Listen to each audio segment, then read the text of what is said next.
In this lesson, we'll begin blocking in color onto our forest creature concept. So let's go ahead and get started. All right, so let's go ahead and recap what we've done over the past two lessons. We've basically been going through and making just little refinements to our overall creature concept here. So if we navigate over to our overall refined group, we can basically backtrack and see what we've done.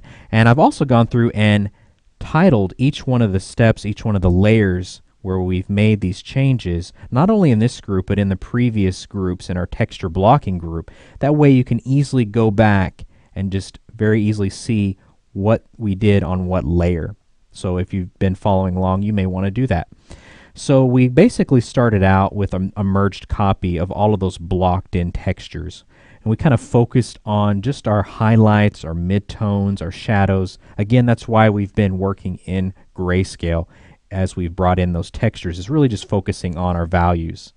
And then we started adding in additional details, finer little hairs, little strands of moss, just using our brush tool.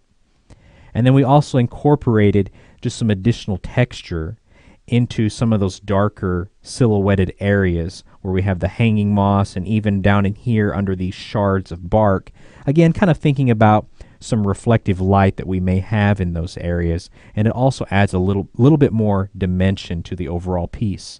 And then we finished out by incorporating another type of storytelling element, which is some drool and some saliva right here in his mouth. Again, his mouth is a big part of his character. His mouth is wide open. He's got this very aggressive expression that he's been making. So incorporating that in really does add to his overall character. So we're really happy with how everything is looking in grayscale. Let's go ahead now, collapse our overall refined group and jump to our color group. And once again, we're starting with a merged copy. I've just gone ahead and merged everything together since I'm, again, very happy with how it's turning out. So let's go ahead now and clicking on the thumbnail of our merged copy, we're going to right click and go to select pixels. And here we can see all the pixels that compose our creature concept have been selected. And we're going to come down here to the bottom of our layers panel, and you'll notice this little rectangle with a circle in the center of it. We'll click on that, and that applies a layer mask. That means that anything we paint on this layer will only affect our creature concept. Everything around him has basically been masked out, and that's what's in black. So we're going to use this layer mask and copy it on each additional layer that we paint in or block in color. So let's go ahead and make a new layer, and we're going to start with our base color. So we don't want our base color to, again, be applied to the entire canvas. So coming back to our layer mask thumbnail, I'm holding down Alt and just dragging that up. So this will be where we apply our base color. So we want this character to have a very earthy kind of feel. So I want to start off with some sort of base color that reflects that. So I'm just going to jump up here to my swatches panel, and I'll just grab this kind of dark yellow right here. Okay. And I may want to go ahead and just double clicking, bringing up our color picker. We may want to make it a significantly darker, probably right about there. All right, excellent. Now we'll come to our tool panel and grab our paint bucket tool, and making sure we're on the actual thumbnail of the layer and not the mask itself, we'll go ahead and fill that. And obviously it covers up everything, and we don't want that. So we're going to come over here to where it says normal and just open up all of our different blend modes. And we're going to be using color mode primarily to paint in these colors. It's the second option from the bottom. We can kind of see that color being applied there, and we can see how all of our values have been preserved. I'm going to reduce the opacity just slightly so we kind of have this greenish brown base to kind of get started with, which I think will work nicely. Okay, so now we want to start on just maybe one of the different areas of our creature here. We may focus on just these rocks. So I'll make a new layer, and we'll copy up that layer mask. I'm going to grab my brush tool, right click, bringing up our brush preset picker. I'm just going to use a hard round brush, and in my brush panel I'm going to set it to transfer, making sure I have pen pressure enabled for both of the controls for opacity and flow. Again, this allows me to control the opacity and flow based off the amount of pressure I apply with my stylus rather than coming up to our control panel and continually adjusting those sliders. So let's kind of focus on these rocks. I'm going to go ahead and maybe start with maybe kind of a bluish color up here, maybe kind of a light blue. Or we could kind of try this pastel cyan blue, maybe that one. All right. And we'll increase our brush size. And I'm just kind of starting to paint that on. Now you can see how that's covering up our value. So we do want to enable color mode. And there you can see how it preserves our values that we've spent so much time focusing on in grayscale. So I'm just kind of starting to paint in some color just on these rock areas, kind of zooming out.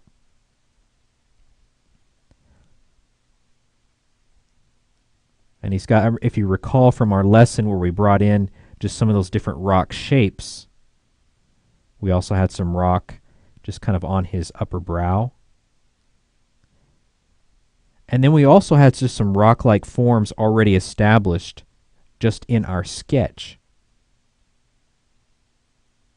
So you can see how we don't have to worry about getting any color on the outer edges or off of our creature onto the outer part of the canvas because of that layer mask. So proves very useful, keeps us from being distracted.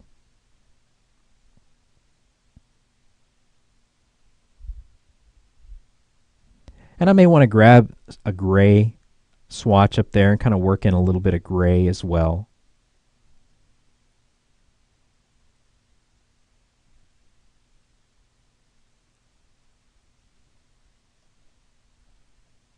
And just kind of making a quick comparison. I'm liking how that's looking so far, just kind of zooming out as well. Okay, so next I want to kind of focus on maybe the moss. Let's go ahead and make a new layer. And again, in between lessons, I'll come through and title all these layers so you can easily refer back to them if you want to see what we did for the rocks or the moss and so forth. So for our moss, I'm just going to go ahead and grab one of these green swatches over here. Maybe something more like a kind of a darker yellow green. Okay? And we'll go ahead and set this blend mode to color.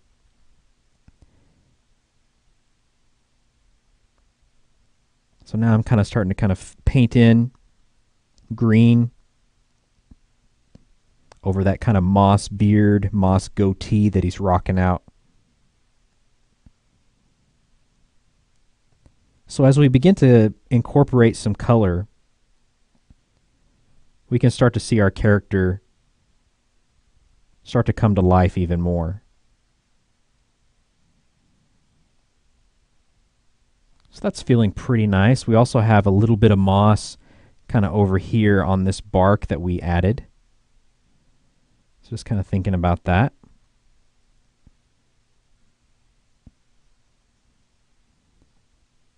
And so these colors work very nicely as I paint them over that base color.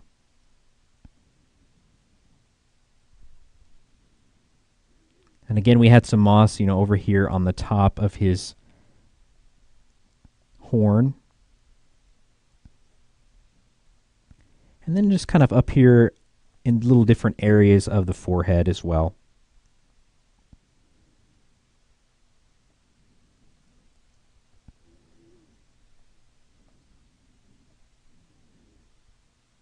And then we also have some moss just kind of down in here.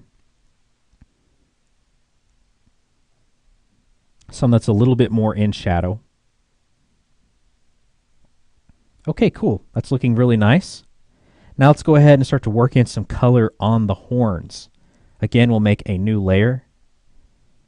And we'll copy up that layer mask. All right. So we want something a little bit different for the horn, something kind of brownish. Again, we used wood texture, some weathered wood grain texture in those horns. So I'll just go ahead and maybe grab something kind of like this kind of darker red-orange. And that'll kind of give us a brownish color as we start to paint that over our base color. And of course, I want to switch our blend mode to color.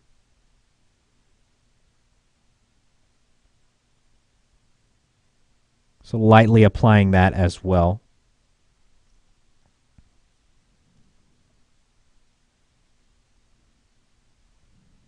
And then getting that stump and his left horn as well. Okay, now let's go ahead and kind of focus on the kind of the red areas, kind of like in the tongue and maybe kind of around in the eyes as well. Again, we want to add a little bit of a nice contrasting, vibrant color. We got a lot of cool colors going on right now.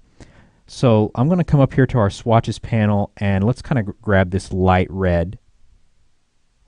And of course, we'll make a new layer and copy up that layer mask and set that layer to color mode. Okay, so let's go ahead and kind of start painting in some red in on that tongue.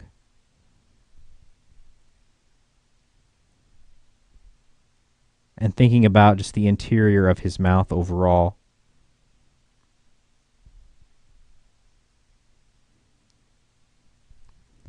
And then, of course, his gums as well.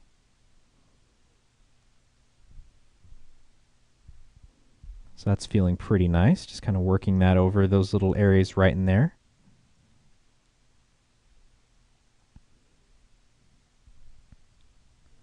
Cool. And I may want to faintly just have a little bit of red just around his eyes, kind of that softer tissue area around his eyes. Again, it's a little bit more porous.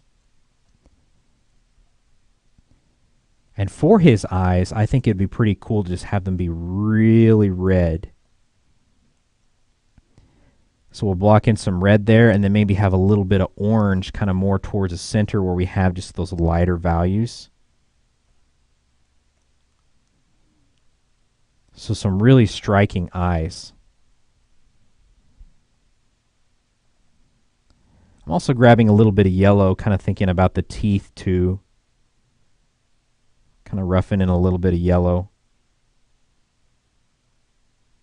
So we just got a little bit of warmer colors that we're working in right now.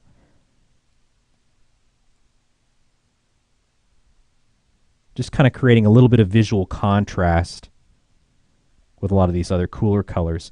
Okay, now let's go ahead and kind of focus on just some of this bark over here. So I'm going to go ahead and create a new layer, copy up our layer mask, and let's go ahead and set our blend mode to color. And we'll go ahead and grab kind of a brownish swatch over there.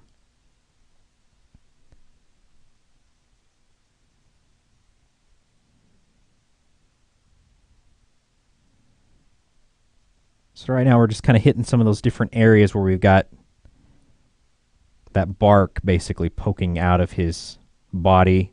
We have some patches of bark here and there.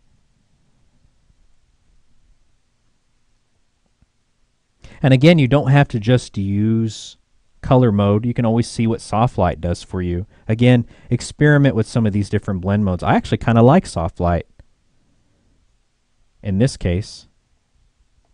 I think it works rather nicely.